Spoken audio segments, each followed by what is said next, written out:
नमस्कार, स्वागत है आप सभी का। आप देख रहे हैं न्यूज 18 मध्य प्रदेश छत्तीसगढ़। आपके साथ मैं हूं अपर्णा मौजम। वक्त हो गया है हमर छत्तीसगढ़ का। शुरुआत कर रहे हैं रायपुर से आ रही बड़ी खबर के साथ, जहां महादेव सट्टा केस के आरोपी की पेशी हुई है। बर्खास्त आरक्षक को कोर्ट में पेश किया गया। ईओडब्ल्यू ने अर्जुन यादव को पेश किया है। 8 दिन की रिमांड खत्म होने के बाद पेश किया गया। महादेव सट्टा केस के आरोपी को, जो बर्खास्त आरक्षक है, उसे कोर्ट में पेश किया गया। ईओडब्ल्यू ने अर्जुन यादव को पेश किया है। 8 दिन की रिमांड खत्म होने के बाद ये पेशी की गई है अर्जुन यादव की। महादेव सट्टा केस के आरोपी अर्जुन यादव को पेश किया गया।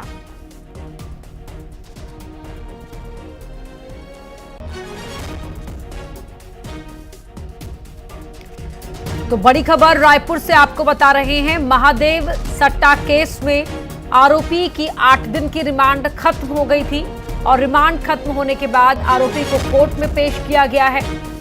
ईओडब्ल्यू ने अर्जुन यादव को पेश किया है।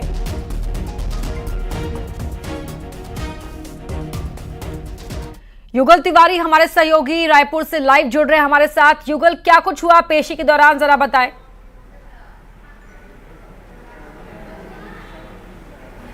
जी देखिए, आज महादेव सट्टा एक मामले में जो बर्खास्त जो पुलिस के आरक्षक थे अर्जुन यादव उसे जो एसीबी ईओडब्ल्यू की टीम ने आज न्यायालय में पेश किया है और उसके बाद अब 14 दिन की न्यायिक रिमांड पर उसे जेल भेज दिया है। इससे पहले जब 8 दिनों की रिमांड उसे मिली थी तो कई अहम जो खुलासे हैं उसने किए हैं पूछताछ के दौरान। तो हो सकता है कि आने वाले समय में जो एसीबी ईओडब्ल्यू है महादेव सट्टा ऐप को लेकर के और भी गिरफ्तारी है वो की जा सकती है। इससे पहले भी प्रोटेक्शन मनी देने की बात महादेव सट्टा ऐप को लेकर के आई थी। कुछ पुलिस अधिकारियों के नाम भी उसमें सामने आए थे। साथ ही साथ कुछ राजनेता भी उसमें शामिल है, जो नाम है वो आए थे। तो हो सकता है कि किस तरह से प्रोटेक्शन मनी लिया जाता था, किनको किनको किस माध्यम से पहुंचाया जा सकता है, वो सारे राज जो उगले होंगे तो उसके बाद आने वाले समय में ऐसे अधिकारी और ऐसे जो राजनेता हैं उन पर एसीबी और ईओडब्ल्यू की टीम है वो शिकंजा कस सकती है। फिलहाल न्यायालय ने उभय पक्षों को सुना है और उसके बाद 14 दिन की न्यायिक रिमांड पर जो अर्जुन यादव है बर्खास्त पुलिस के जो आरक्षक, उसे जेल भेज दिया है। जी युगल, धन्यवाद इस जानकारी के लिए। लेकिन आप बने रहिए हमारे साथ, कुछ और खबरों पर भी चर्चा करेंगे आपसे। और यहाँ पेशी हुई है, उसके बाद 14 दिन की न्यायिक कस्टडी में भेज दिया गया है। यहाँ पर जो आरोपी आरक्षक है उससे बढ़ते आगे बात कोरबा की कर लेते हैं, जहां महादेव ऐप सट्टा मामले में कार्रवाई हुई है। अलग अलग बैंक के 142 खाते फ्रीज किए गए हैं। 140 करोड़ से ज्यादा के लेन देन का खुलासा हुआ है। 40 लाख रुपए बैंक में फ्रीज कराए गए। आईपीएल मैच पर सट्टा खिलाने के मामले में कार्रवाई हुई है।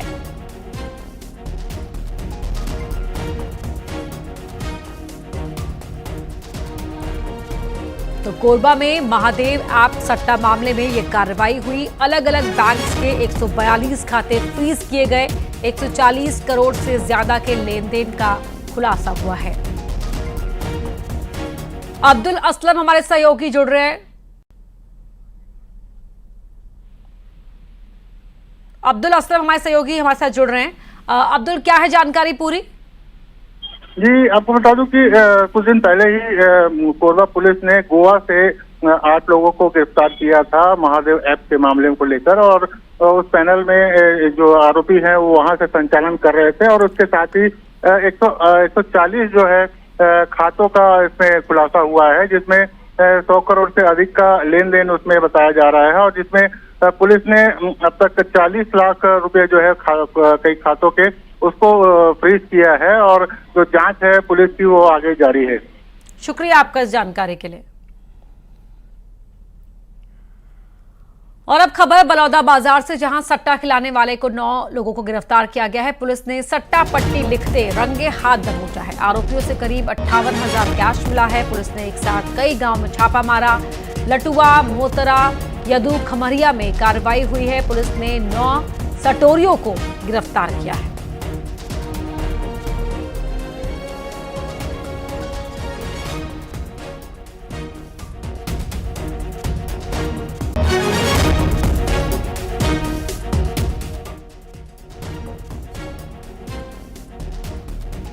योगेश यादव हमारे सहयोगी जुड़ गए हैं। जी योगेश, बताएं।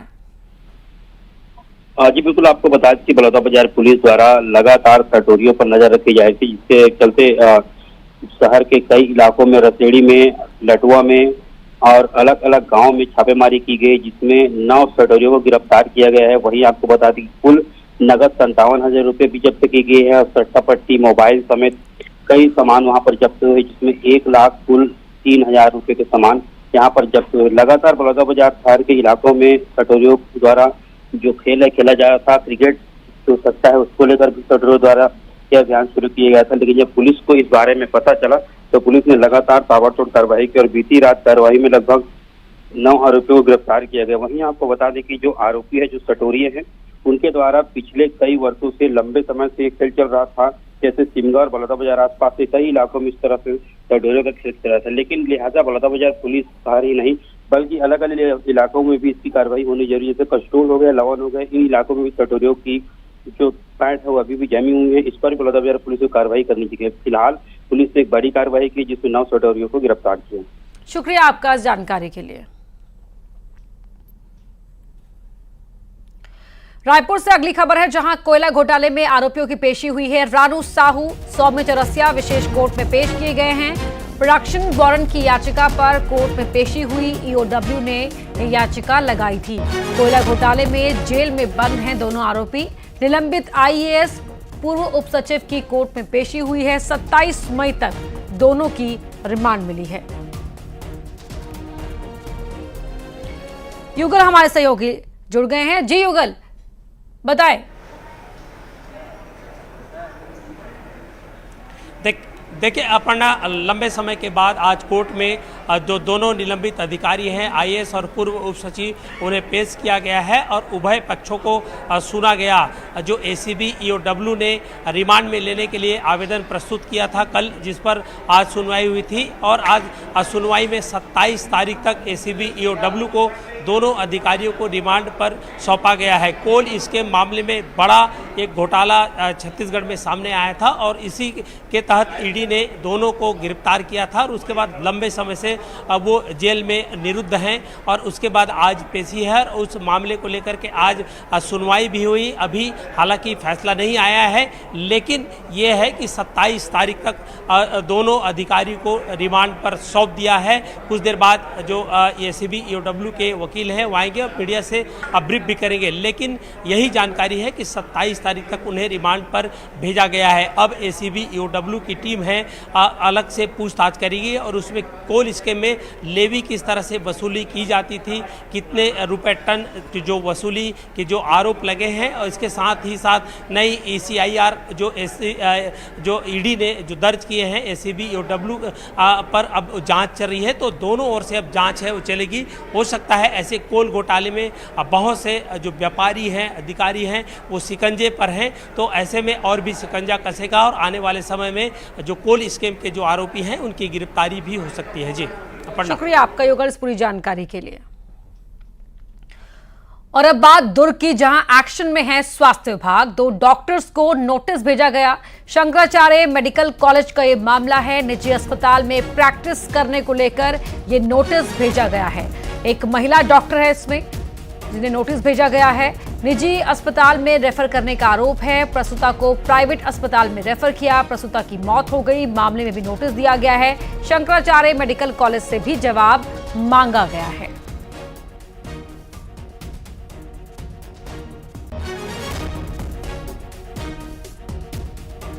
तो 2 डॉक्टर्स को ये नोटिस स्वास्थ्य विभाग की ओर से भेजा गया है दुर्ग में।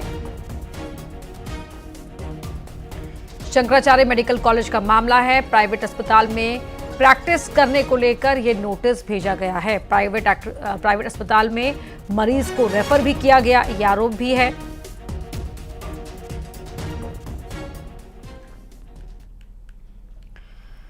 नारायणपुर से अगली खबर आपको बता रहे हैं, जहां सुरक्षा बलों और नक्सलियों के बीच मुठभेड़ हुई। मुठभेड़ में नक्सली के मारे जाने की खबर है। दंतेवाड़ा बीजापुर के सीमावर्ती क्षेत्र में यह मुठभेड़ हुई। सर्चिंग के दौरान रुक रुक कर फायरिंग होती रही। बस्तर फाइटर्स और एसटीएफ की संयुक्त कार्रवाई हुई है।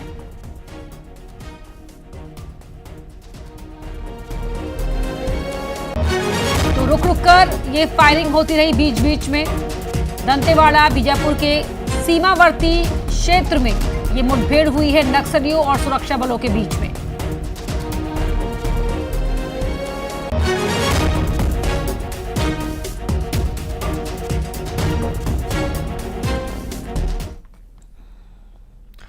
रायपुर से बड़ी खबर आपको बता रहे हैं, जहां नक्सल पुनर्वास नीति के सुझाव पर सियासत तेज हो गई है। प्रदेश कांग्रेस अध्यक्ष दीपक बैज ने सरकार को घेरा है, सरकार पर निशाना साधा है। कहा है कि नक्सलियों से विष्णुदेव साय की सरकार को सरकार चलाने के लिए भी सुझाव मांग लेना चाहिए। सरकार नक्सलवाद पर कंफ्यूज है, सरकार की समझ में ही नहीं आ रहा पुनर्वास योजना क्या बनाए, क्या नक्सलवाद खत्म हुआ है। स्पष्ट ये करे पुनर्वास नक्सल नीति पे सरकार का आखिर क्या योजना, क्या नक्सल नीति इन्होंने क्या नक्सल नीति बनाए। नंबर 1, पहले नक्सल नीति स्पष्ट करे, फिर पुनर्वास नीति पे बात करे।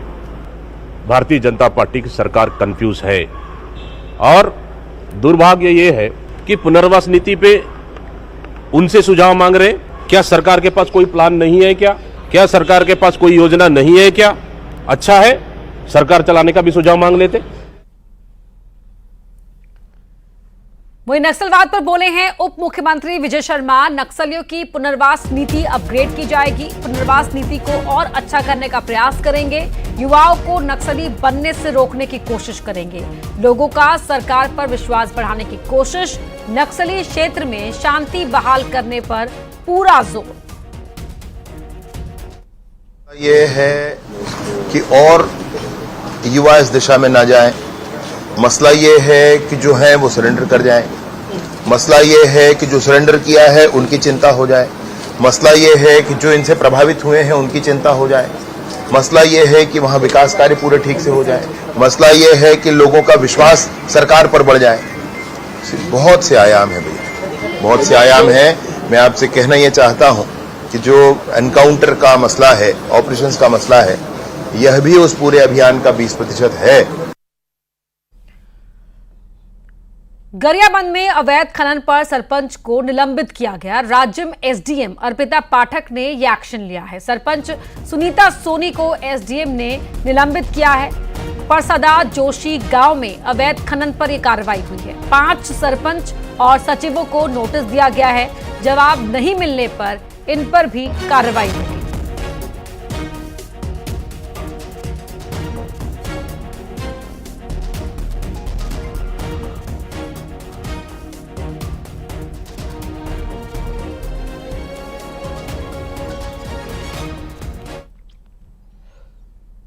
अगली खबर रायपुर से है, जहां सफाई कर्मी से मारपीट को लेकर विवाद बढ़ गया है। महापौर एजाज ढेबर से मिले कांग्रेस के पार्षद पिटाई करने वालों पर धाराएं बढ़ाने की मांग की है। महापौर एजाज ढेबर ने एसपी से की मुलाकात। बीजेपी छाया पार्षद के बेटे पर मारपीट का आरोप है। पार्षद का बेटा है तो क्या मतलब गुंडागर्दी करेंगे, ये कहना है एजाज ढेबर का। जो सफाई हमारे जो मित्र है उसको कल मारपीट की गई भारतीय जनता पार्टी के छाया पार्षद के द्वारा। वो वहां पर चुनाव लड़ चुके हैं, उनके पुत्र के द्वारा वहां मारपीट की गई। जिस तरीके से उसको मारा गया, तो कल हमारा कार्य पूरी तरीके से बाधा रही। कल कहीं पर भी पूरे शहर में कल और सीधे आपको ले चलते हैं छत्तीसगढ़ के मुख्यमंत्री विष्णुदेव साय के रोड शो में, जो जमशेदपुर में इस समय उनका चल रहा है। आप देख सकते हैं जमशेदपुर से ये तस्वीरें आपकी टीवी स्क्रीन पर। तो क्योंकि अब छत्तीसगढ़ में चुनाव खत्म हो चुका है, लेकिन देश के अलग अलग हिस्सों में चुनाव की प्रक्रिया भी बाकी है। तो ऐसे में बीजेपी के तमाम दिग्गज स्टार कैंपेनर्स हैं, बीजेपी शासित राज्यों के मुख्यमंत्री हैं, वो अलग अलग राज्यों में बीजेपी उम्मीदवार के लिए प्रचार कर रहे हैं। झारखंड के जमशेदपुर की तस्वीरें आपकी टीवी स्क्रीन पर है, जहां पर विष्णुदेव साय यहां पर चुनाव प्रचार के लिए उतरे हुए हैं। ये उनका समय रोड शो हो रहा है।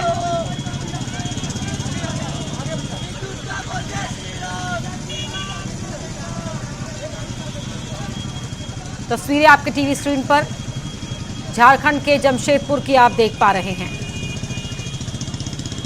जमशेदपुर लोकसभा चुनाव के लिए यहां बीजेपी उम्मीदवार के लिए प्रचार में उतरे हुए हैं छत्तीसगढ़ के मुख्यमंत्री विष्णुदेव साय। झारखंड की 14 अहम सीटों में से एक है जमशेदपुर, और ऐसे में यहां बीजेपी प्रत्याशी के लिए वोट मांग रहे हैं।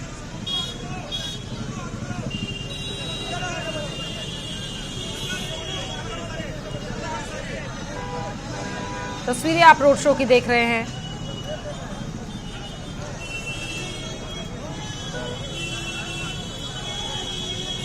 अलग अलग राज्यों में बीजेपी के लिए वोट मांगने पहुंच रहे हैं बीजेपी के स्टार कैंपेनर्स। लेकिन भाई साहब अगर यहाँ भीड़ भी दिखेगी तो ये खाली रोड दिखेगा। और छत्तीसगढ़ के मुख्यमंत्री विष्णुदेव साय जमशेदपुर पहुंचे हुए हैं। खाली दिखेगा रोड।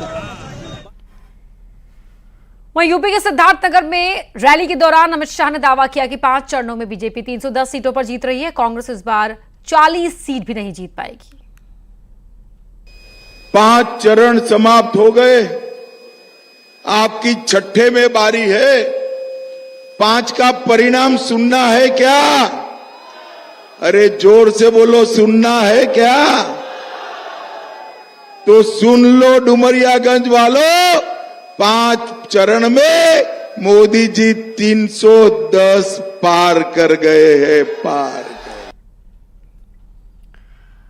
अमित शाह ने कांग्रेस पर निशाना साधते हुए कहा कि लोगों की मानसिकता ये कहते हैं कि पाकिस्तान के पास एटम बॉम्ब है तो क्या हम पीओके दे देंगे। शाह ने कहा कि एटम बॉम्ब से देश के मसले हल नहीं होते हैं। भाइयों बहनों, इन लोगों की मानसिकता देखिए। पाकिस्तान के पास एटम बम है तो पाक ऑक्यूपाई कश्मीर दे देंगे। अरे भाई, एटम बमों से देश के मसले हल नहीं होते हैं। नेता के एटम बम जैसे वज्र इरादों से होते हैं जो मोदी जी में है। मोदी रायपुर में पिता पुत्र के साथ मारपीट की गई। देवपुरी में 6-7 लड़कों ने यह मारपीट की है। पेट्रोल पंप से लौट रहे थे पिता पुत्र, पत्थर और लात घुसों से मारा पीटा गया है। वहां पर सीसीटीवी में ये पूरा वाकया रिकॉर्ड हो गया।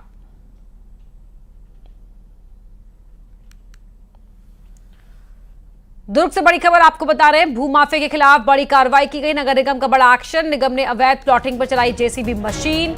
अवैध रूप से बनाए गए रास्ते को तोड़ा। शिवनाथ नदी के पास की जा रही थी अवैध प्लॉटिंग और यहां पर यह एक्शन किया है नगर निगम ने। अवैध प्लॉटिंग पर जेसीबी मशीन चलाई गई है।